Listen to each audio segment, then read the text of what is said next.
JP Astro ലൈഫിലേക്ക് എല്ലാവർക്കും സ്വാഗതം. ഇന്ന് നിങ്ങളുമായി പങ്കുവയ്ക്കുന്നത് ഈ ഒക്ടോബർ മാസം 1-ാം തീയതി മുതൽ 7-ാം തീയതി വരെയുള്ള വാരഫലമാണ്. തുലാം രാശിയിലേക്ക് പോകുമ്പോൾ, തുലാം രാശി എന്ന് പറയുമ്പോൾ ചിത്തിര 3-4 പാദങ്ങൾ, ചോതി വിശാഖത്തിൻ്റെ 1-2-3 പാദങ്ങളാണ്. അപ്പോൾ സൂര്യൻ 12-ാം ഭാവത്തിലാണ് നിൽക്കുന്നത്. ഈ 12-ാം ഭാവത്തിൽ സൂര്യൻ നിൽക്കുമ്പോൾ കർമ്മഗുണം കുറയും. നല്ല കാര്യങ്ങൾ എന്ത് ചെയ്താലും അതനുസരിച്ചുള്ള ഫലം നമുക്ക് ലഭിക്കില്ല. 3-ാം തീയതി വരെ അഷ്ടമത്തിൽ സൂര്യൻ അംശം ചെയ്ത് നിൽക്കുമ്പോൾ ആരോഗ്യ പ്രശ്നങ്ങളൊക്കെ വരാം. ചൊവ്വ 9-ാം ഭാവത്തിൽ ചൊവ്വ നിൽക്കുന്നത്, 9-ാം ഭാവം ഭാഗ്യസ്ഥാനമാണ്, അതും ഒരു പ്രതിസന്ധിയെ നേരിടുന്നതാണ്. ധനനഷ്ടം, രോഗസാധ്യത പ്രതിസ്ഥാനീയർക്ക്, അതായത് 9-ാം ഭാവം എന്ന് പറയുമ്പോൾ പിതാവ്, അതുപോലെ പിതൃതുല്യരായ ആൾക്കാർ, ഗുരുസ്ഥാനീയർ, അങ്ങനെയൊക്കെ വരും. അപ്പോൾ അങ്ങനെയൊക്കെ ഉള്ളവർക്കും രോഗസാധ്യതയോ അല്ലെങ്കിൽ ഏതെങ്കിലും തരത്തിലുള്ള സമയദോഷമോ ഒക്കെ വരാനുള്ള ഒരു സാധ്യതയുണ്ട്. ബുധൻ 12-ലായതിനാൽ ശത്രുക്കളെ കൊണ്ടും അതുപോലെ രോഗാവസ്ഥ മൂലവും ധനനഷ്ടവും അധിക ചിലവും ഒക്കെ ഈ തുലാം രാശിക്കാർക്ക് ഉണ്ടാകാം. വ്യാഴം അഷ്ടമത്തിലും അതുപോലെ 12-ാം ഭാവത്തിൽ നവാംശകത്തിലും സഞ്ചരിക്കുന്ന കാലമായതുകൊണ്ട് ദുഃഖവും വ്യാധിയും ബന്ധനവും സഞ്ചാരക്ലേശവും ഉണ്ടാകാനുള്ള സാധ്യതയൊക്കെ വരും. തുലാം രാശിക്കാരെ സംബന്ധിച്ചിടത്തോളം 12-ാം ഭാവത്തിൽ അംശകസ്ഥിതിയിലാണ് വ്യാഴം വരുന്നത്, നവാംശകത്തിൽ. അതുപോലെ തന്നെ വ്യാഴം നിൽക്കുന്നത് അഷ്ടമത്തിലുമാണ്. ഇത് രണ്ടും മെച്ചമല്ലാത്ത ഒരു സാഹചര്യമാണ് ഉണ്ടാകുന്നത്. പിന്നെ ശുക്രനെ സംബന്ധിച്ച് പറയുമ്പോൾ വ്യാഴം മോശമാകുക എന്ന് പറയുമ്പോൾ ഈശ്വരാധീനം കുറഞ്ഞു എന്നുള്ള. ശുക്രൻ സംബന്ധിച്ച് പറയുമ്പോൾ സ്വക്ഷേത്രത്തിലാണ്, ചോതി നക്ഷത്രത്തിലാണ് നിൽക്കുന്നത്. അപ്പം മൃഷ്ടാന്ന ലാഭം, ഭാര്യാസുഖം, ശയനസുഖം, വസ്ത്രാഭരണ ലാഭം, അതുപോലെ തന്നെ ഭൗതിക സുഖത്തോട് കൂടുതൽ താല്പര്യം തോന്നുന്ന ഒരാഴ്ച. ചൊവ്വായും ശനി 7-ാം ഭാവത്തിൽ നവാംശം ചെയ്യുമ്പോൾ ചില കാര്യത്തിലൊക്കെ വഴക്കും അപവാദവും സ്ത്രീകൾ മൂലം പ്രയാസവും ചില ദിവസങ്ങളിലൊക്കെ ഉണ്ടാകാനുള്ള സാധ്യതയുണ്ട്. എങ്കിലും ശുക്രൻ സ്വക്ഷേത്രത്തിൽ ജന്മരാശിയിലൊക്കെ നിൽക്കുക എന്ന് പറയുമ്പോൾ സ്വാഭാവികമായിട്ടും അത് വളരെയേറെ ഗുണം ചെയ്യുന്ന ഒരു കാര്യമാണ്. ചോതി നക്ഷത്രത്തിൽ നിൽക്കുക എന്ന് പറയുമ്പോൾ ചോതി നക്ഷത്രക്കാർക്ക് കുറച്ചുകൂടി വരും, അതാണ് അതുകൊണ്ട് ഉദ്ദേശിക്കുന്നത്.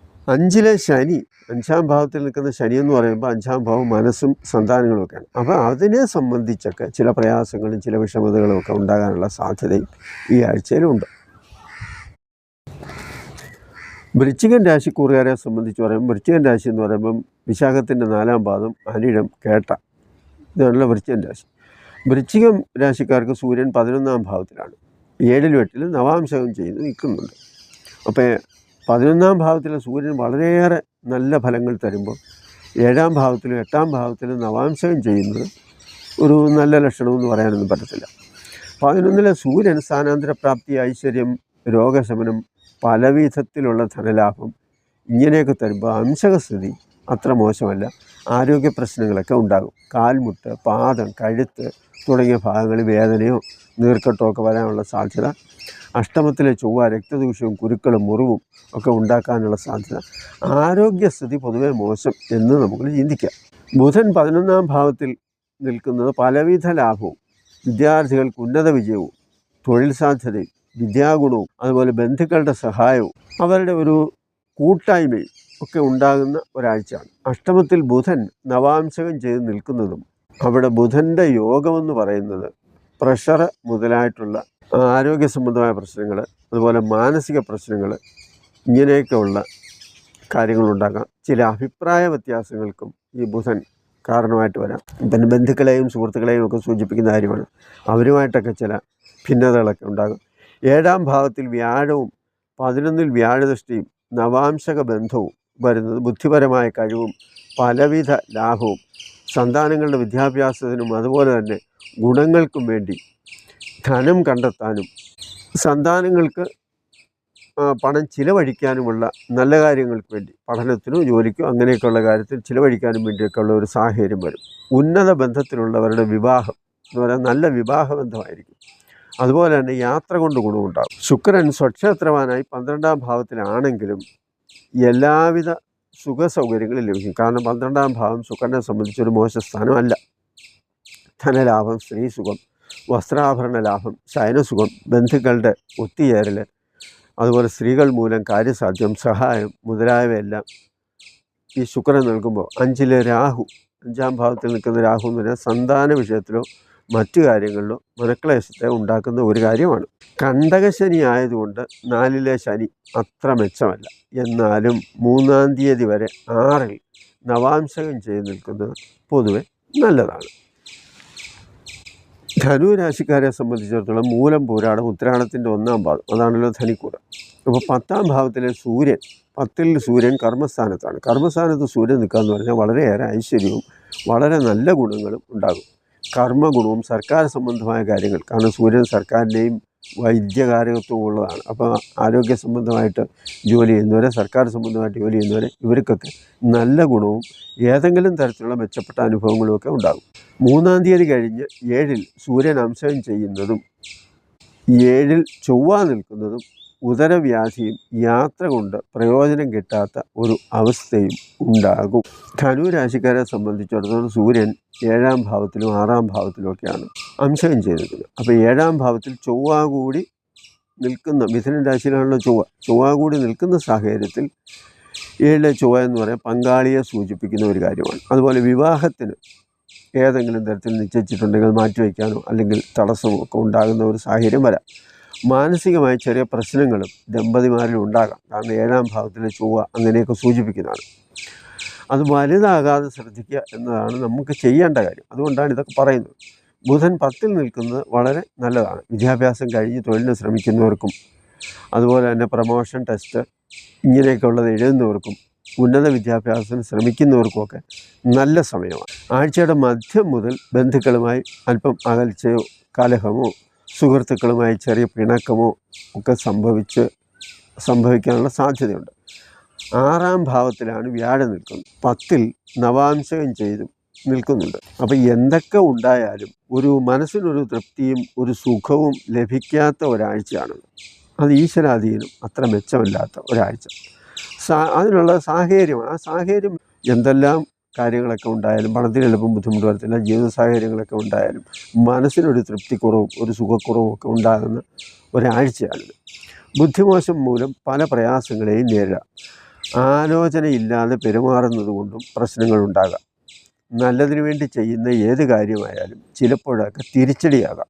3-ൽ ശനി നിൽക്കുന്നത് വളരെ നല്ല ഫലം ചെയ്യും. 3-ാം ഭാവത്തിലെ ശനി നല്ലതാണ്. 4-5 ഭാവത്തിലാണ് നവാംശകം ചെയ്ത് നിൽക്കുന്നത്. അത് സന്താനങ്ങളെ ചൊല്ലിയും വീട്ടിലുള്ളവരുമായിട്ടുമൊക്കെ ചില പ്രശ്നങ്ങൾ ഉണ്ടാകാനുള്ള സാധ്യതയുണ്ട്. 4-ാം ഭാവം എന്ന് പറയുമ്പോൾ വീട്, വാഹനം, അമ്മയുടെ ബന്ധുക്കാർ അങ്ങനെയൊക്കെയുള്ളതാണ്. 5-ാം ഭാവം എന്ന് പറയുമ്പോൾ മനസ്സും സന്തോഷവുമാണ്. അതുപോലെ തന്നെ സന്താനങ്ങളെ സൂചിപ്പിക്കുന്നതാണ്. അപ്പോൾ മനസ്സിന് ചിലപ്പോൾ പ്രയാസം ഉണ്ടാകാം, സന്താനങ്ങൾക്ക് ബുദ്ധിമുട്ടുണ്ടാകാം, വീട്ടിൽ ചില അവസരങ്ങളും അസ്വാരസ്യങ്ങളും ഒക്കെ ഉണ്ടാകാം. അതുപോലെ 4-ാം ഭാവത്തിലാണ് രാഹു. അതും മാതാവിനും മാതൃസ്ഥാനീയരായിട്ടുള്ളവർക്കുമൊക്കെ ചില ബുദ്ധിമുട്ടുകളും മനപ്രയാസവും ഒക്കെ ഉണ്ടാക്കാവുന്ന ഒരു സാഹചര്യമാണ്. മകരൻ രാശിയിലേക്ക് പോകുമ്പോൾ, മകരൻ രാശി എന്ന് പറയുമ്പോൾ ഉത്തരാടം 2, 3, 4 പാദങ്ങളും തിരുവോണം അവിട്ടത്തിൻ്റെ 1, 2 പാദങ്ങളും ചേരുന്നതാണ് മകരൻ രാശിക്കൂർ. ഈ മകരൻ രാശിക്കൂറുകാരെ സംബന്ധിച്ചിടത്തോളം 9-ാം ഭാവത്തിലാണ് വ്യാഴം. 9-ാം ഭാവം എന്ന് പറയുമ്പോൾ പുത്രസ്ഥാനവും പിതൃസ്ഥാനവും ഒക്കെയാണ്. അത് കഷ്ടതയും സന്താനങ്ങൾ വഴി ചില പ്രയാസങ്ങളും ദുഃഖങ്ങളും ഒക്കെ ഉണ്ടാകുന്ന സാഹചര്യമുണ്ട്. 5, 6 ഭാവത്തിൽ അംശം ചെയ്യുന്നത് ചില ഗുണങ്ങളും ഉണ്ടാക്കും. കാരണം സൂര്യൻ 6-ാം ഭാവസ്ഥിതി നല്ലതാണ്, എന്നാൽ 5-ാം ഭാവസ്ഥിതി അത്ര മെച്ചവുമല്ല. അത് ദുരിതങ്ങൾക്ക് ശമനവും ധനലാഭവും ഒക്കെ 6-ൽ അംശം ചെയ്യുന്ന സൂര്യൻ ഉണ്ടാക്കും. ചൊവ്വായും 6-ാം ഭാവത്തിലാണ്. അത് ധനലാഭവും ശത്രുനാശവും ഭൂമിലാഭവും അതുപോലെ പല ഗുണങ്ങളും ചെയ്യുന്ന ഒരു ഭാവമാണ് 6-ാം ഭാവം. ശത്രുക്കളുമായി വാക്കേറ്റവും ഏറ്റുമുട്ടലും കലഹവും ഒക്കെ ഉണ്ടാകാം. 9-ൽ ബുധൻ, അത് ഉച്ചരാശിയിൽ നിൽക്കുന്നതും ചില ആരോഗ്യ പ്രശ്നങ്ങളൊക്കെ ഉണ്ടാകാനുള്ള സാധ്യതയുണ്ട് ഗോചരത്തിൽ. അത് നാഡീ സംബന്ധമായ രോഗങ്ങളും അല്ലെങ്കിൽ ചില പ്രശ്നങ്ങളും ഒക്കെ വരാം. വിദ്യാഭ്യാസ സംബന്ധമായ കാര്യങ്ങളിൽ വിജയമുണ്ടാകും. അതുപോലെ തന്നെ ബന്ധുക്കളുടെയും സുഹൃത്തുക്കളുടെയും സഹായ സഹകരണങ്ങളുണ്ടാകും. മംഗളകർമ്മങ്ങളിൽ പങ്കെടുക്കാനുള്ള അവസരം വന്നുചേരും. 5-ാം ഭാവത്തിൽ വ്യാഴം സഞ്ചരിക്കുന്ന കാലമായതുകൊണ്ട് നാൽക്കാലികളെ കൊണ്ടും അതുപോലെ ഭൂമിലാഭം, പുത്രലാഭം, സ്ത്രീലാഭം, വസ്ത്രലാഭം, അങ്ങനെ ഒരുപാട് ലാഭങ്ങളും മനസ്സന്തോഷവും സുഖവും അങ്ങനെയൊക്കെയുള്ള അനുഭവങ്ങളെല്ലാം 5-ാം ഭാവത്തിലെ വ്യാഴം നമുക്ക് നൽകും. 9-ൽ വ്യാഴം നവാംശകം ചെയ്ത് നിൽക്കുക എന്ന് പറയുന്നതും അതും ഒരു സൗഭാഗ്യ ലക്ഷണമാണ്. 10 ശുക്രൻ സ്വക്ഷേത്രവാനായി നിൽക്കുന്നത് ഭൗതിക സുഖസൗകര്യങ്ങൾ വർദ്ധിക്കുന്നതിനും സ്ത്രീസുഖം, ശയനസുഖം ഇങ്ങനെയൊക്കെയുള്ളത് ലഭിക്കുന്നതിനും അങ്ങനെയൊക്കെയുള്ള സാഹചര്യം ഉണ്ടാകുന്ന ആഴ്ചയാണ്. ചില അവസരങ്ങളിൽ സ്ത്രീകൾ മൂലം ചില അഭിപ്രായ വ്യത്യാസമോ കലഹമോ ഒക്കെ ഉണ്ടായെന്നും വരാം.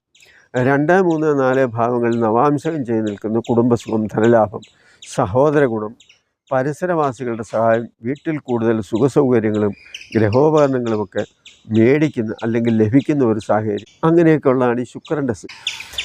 2ാം ഭാവത്തിലെ ശനി സാമ്പത്തികമായ കുടുംബപരമായ വിഷയത്തിലെ ചില പ്രയാസത്തെയും അതുപോലെ വർദ്ധിച്ചു വരുന്ന ചിലവിനെയും ഒക്കെ സൂചിപ്പിക്കുന്ന ഒരു കാര്യമാണ്. 2ാം ഭാവം എന്ന് പറയുമ്പോൾ കൊടുത്ത വാക്ക് പാലിക്കാൻ പറ്റാതെ വരിക, മാറ്റി പറയേണ്ടി വരിക, ഞാനിങ്ങനെ പറഞ്ഞിട്ടില്ലെന്ന് പറയുക, അതുപോലെ തന്നെ പിന്നെ ആകട്ടെ എന്ന് പറയുക, അങ്ങനെയൊക്കെയുള്ള പല കാര്യങ്ങളും വരും. കുടുംബപരമായ ചില മനപ്രയാസങ്ങളൊക്കെ വരിക, ഇതൊക്കെ ഈ 2ാം ഭാവം എന്ന് പറയുന്നത് വാക്ക്, കുടുംബം, ധനം, സാമ്പത്തികമായ ബുദ്ധിമുട്ട് വരിക, അതൊക്കെ അതിനകത്ത് വരും. ഇതിന് ശനിയുടെ ദോഷത്തിന് ശാസ്താവിനെയോ ശിവനെയോ ഒക്കെ ആരാധിക്കുകയോ അല്ലെങ്കിൽ ശനിയാഴ്ച വ്രതം അനുഷ്ഠിക്കുകയോ ഒക്കെ ചെയ്യുന്നത് നല്ലതാണ്. കുംഭൻ രാശിക്കാരെ സംബന്ധിച്ച് പറയുമ്പോൾ കുംഭൻ രാശി എന്ന് പറയുമ്പോൾ അവിട്ടത്തിൻ്റെ 3, 4 പാദങ്ങളെ ചതയം, പൂരിട്ടാതിയുടെ 1, 2, 3 പാദങ്ങൾ ചേരുന്നതാണ് കുംഭൻ രാശിക്കൂടെ. സൂര്യൻ അഷ്ടമത്തിൽ നിൽക്കുന്ന കാലമായതുകൊണ്ട് ആരോഗ്യ പ്രശ്നം ഉണ്ടാകും. ഉദര സംബന്ധമായ പ്രശ്നങ്ങൾ, പ്രഷർ, പ്രമേഹം, അതുപോലെ കാൽസ്യം കുറയുന്നത് കൊണ്ട് ഉണ്ടാകുന്ന ബലക്ഷയം, ഇങ്ങനെയൊക്കെയുള്ള ആരോഗ്യ പ്രശ്നങ്ങൾ ഉണ്ടാകാനുള്ള സാധ്യതയുണ്ട്. ചൊവ്വ 5ാം ഭാവത്തിൽ നിൽക്കുന്നത് സന്താനങ്ങളുമായി കലഹവും മനസ്സിൽ കോപവും സങ്കടവും ഒക്കെ വരുന്ന ഒരു ആഴ്ചയാണ്. അതുപോലെ തോള്, കഴുത്ത്, കയ്യ് എന്നിവയ്ക്കൊക്കെ വേദനയോ മരവിപ്പോ അങ്ങനെയൊക്കെ ഉണ്ടാകാനുള്ള സാധ്യതയുമുണ്ട്. ബുധൻ 8ാം ഭാവത്തിൽ നിൽക്കുന്നത് കാര്യജയവും ധനലാഭവും സന്തോഷവും നൽകുമെങ്കിലും ബുദ്ധിമോശം മൂലം ക്ലേശിക്കാനുള്ള സാഹചര്യവും ഉണ്ടാകാനുള്ള ഒരു ആഴ്ചയാണ്, ഉണ്ടാകാനുള്ള സാഹചര്യം ഉണ്ടാകും. മീനൻ രാശിക്കൂറുകാരെ സംബന്ധിച്ച് പറയുമ്പോൾ മീനൻ രാശിക്കൂർ എന്ന് പറയുമ്പോൾ പൂരിട്ടാതിയുടെ 4ാം പാദം, ഉത്രട്ടാതി, രേവതി. സൂര്യൻ 7ാം ഭാവത്തിലാണ് സഞ്ചരിക്കുന്നത്. ഉദരവ്യാധിയും സഞ്ചാരക്ലേശവും ഉണ്ടാകാനുള്ള സാഹചര്യമുണ്ട്. 3-ാം തീയതി വരെ 3-ൽ നവാംശം ചെയ്യുന്ന സൂര്യൻ നല്ല ഫലം ചെയ്യും. അതിനുശേഷം 4-ൽ വരുന്ന തടസ്സവും ആരോഗ്യ പ്രശ്നവും, അതുപോലെ തന്നെ ചൊവ്വ 4ാം ഭാവത്തിൽ വരുമ്പോൾ മാതാവിനും മാതൃകുടുംബത്തിലുള്ളവരുമായിട്ടും അഭിപ്രായ വ്യത്യാസമൊക്കെ ഉണ്ടാകുന്ന ഒരു സാഹചര്യം വരും. അനാവശ്യ കൂട്ടുകെട്ട് പ്രശ്നങ്ങളൊക്കെ ഉണ്ടാക്കും. യാത്രയിൽ അപകട സാധ്യതയൊന്നും ഉണ്ടാകാതെ ശ്രദ്ധിക്കുകയും സൂക്ഷിക്കുകയും വേണം. ബുധൻ 7-ൽ വരുന്നത് ബന്ധുക്കളുമായും സുഹൃത്തുക്കളുമായും ചില കലഹത്തിനും അതുപോലെ ചില അഭിപ്രായ വ്യത്യാസത്തിനുമൊക്കെ സാധ്യത വരും. ബുധൻ 4-ൽ നവാംശം ചെയ്ത് നിൽക്കുന്നത് സാമ്പത്തിക ലാഭം, കുടുംബാഭിവൃദ്ധി, അതിനൊക്കെയുള്ള ഒരു നല്ല ഫലത്തെ സൂചിപ്പിക്കുന്നതാണ്. 3-ലെ വ്യാഴമാണെങ്കിലോ ബുദ്ധിമോശം കൊണ്ട് പല പ്രശ്നങ്ങളും ഉണ്ടാക്കുന്ന ഒരു സാഹചര്യം വരും. 3-ലെ വ്യാഴം മുറവിളി കൂട്ടും എന്നാണ് പഴഞ്ചൊല്ല്. വീണ്ടും വിചാരക്കുറവും ഈശ്വരാധീനക്കുറവും രാഹു ജന്മരാശിയിൽ വരുന്നതും ഇതെല്ലാം പല ആരോഗ്യ പ്രശ്നങ്ങളെയും ഉണ്ടാക്കാൻ സാധ്യതയുള്ള കാലമാണ്. പാദരോഗമുള്ളവരൊക്കെ സൂക്ഷിക്കണം. 7-ൽ വ്യാഴം നവാംശകം ചെയ്യുന്നത് ബുദ്ധിസാമർഥ്യം, വാക്സാമർഥ്യം, കാര്യസിദ്ധി, ധനലാഭം, കളത്രസുഖം ഇങ്ങനെയൊക്കെയുള്ള നല്ല അനുഭവങ്ങൾ നൽകും. അത് അംശകസ്ഥിതിയിൽ നൽകുന്ന കാര്യമാണ്. അതായത് 3-ലെ വ്യാഴത്തിൻ്റെ ദോഷത്തിന് ഒരു ചെറിയ കുറവ് വരും എന്നാണ് അതിൻ്റെ അർത്ഥം. ശുക്രൻ അഷ്ടമത്തിലാണെങ്കിൽ സ്ത്രീസുഖം, ശയനസുഖം, ഭൗതിക സുഖസൗകര്യങ്ങൾ ഇതിനൊന്നും ഒരു കുറവും വരുത്തത്തില്ല. കൂടുതൽ സുഖസൗകര്യങ്ങൾക്ക് വേണ്ടി പരിശ്രമിക്കും. ലഹരി ഉപയോഗമുള്ളവരൊക്കെ സൂക്ഷിക്കണം. 12-ൽ ശനി 12-ൽ 7-2 ശനിയുടെ കാലം കൂടി ആയതുകൊണ്ട് അലച്ചിലും ബുദ്ധിമുട്ടും, വിചാരിക്കാത്ത ധനച്ചിലവും, ബന്ധുക്കൾക്ക് ആപത്തും, മനസ്സമാധാനവും സുഖവും ഇല്ലാത്ത ഒരു സാഹചര്യവും അത് അങ്ങനെയൊക്കെയുള്ള ചില മോശമായ അവസ്ഥകളൊക്കെ ഉണ്ടാകും.